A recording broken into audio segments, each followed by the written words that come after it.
Do you ever leave your sketches unfinished because your coloring always looks stiff? Here are some mistakes you might be making. A lot of beginners have coloring that looks similar to this. If you want to make your rendering more believable and look better, you first have to think about the light source. Instead of making the highlights the same around the whole drawing, concentrate them in areas that are closest to the light source. Do the same thing with the shadows. The darkest areas are going to be the places farthest from the light source. I see a lot of people make highlights and shadows just like this, which can be okay in some scenarios, but the light source usually isn't directly in front of the character.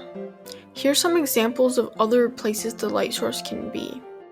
The next thing we're going to focus on is the color of the highlights and shadows. Notice how the highlights and shadows are the exact same hue and saturation as the base color. This rarely happens in real life. Since this is an outdoor scene, the light source is most likely the sun, which means that the light is going to be a warm yellow color.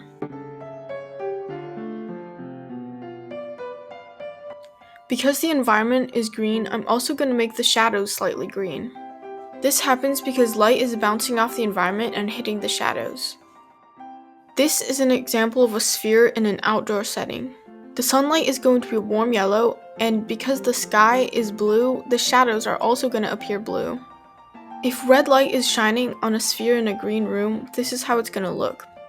Right now it looks a bit odd, but when you add a green wall to the background, it makes a lot more sense. A sphere can look like this if it's under white light, but when you add in a yellow background, it also needs a yellow shadow. Take a look at how much more natural it looks after making these changes. The reason why the face is lit up from the bottom is because light from the sun is reflecting off the book. Let's take a closer look at the face. The main light source is actually coming from the bottom, but on the hair, most of the light is coming directly from the sun.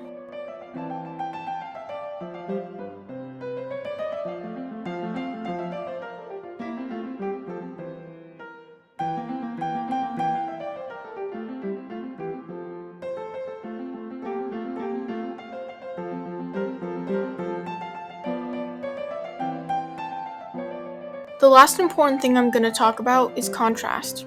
A lot of people are afraid of adding harsher light. A lot of beginners stick with mild lighting, but that's actually pretty uncommon in real life.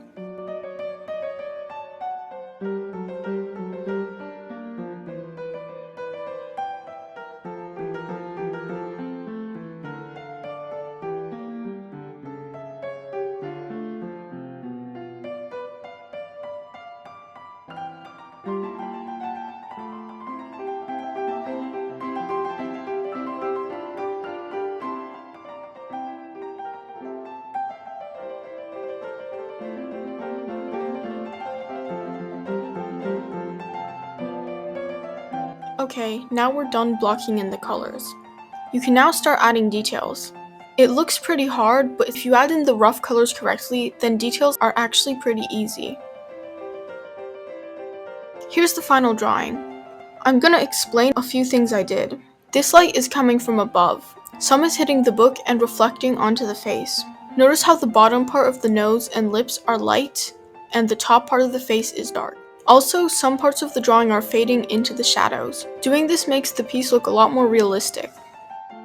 A lot of people use multiply layers to create certain lighting scenarios, which is completely understandable if you're making something like a comic or webtoon where you have to get things done really quick. But it's not very helpful for learning, and I don't think the results are as good. I think it's better to actually learn how the light and color works, especially if you don't know yet.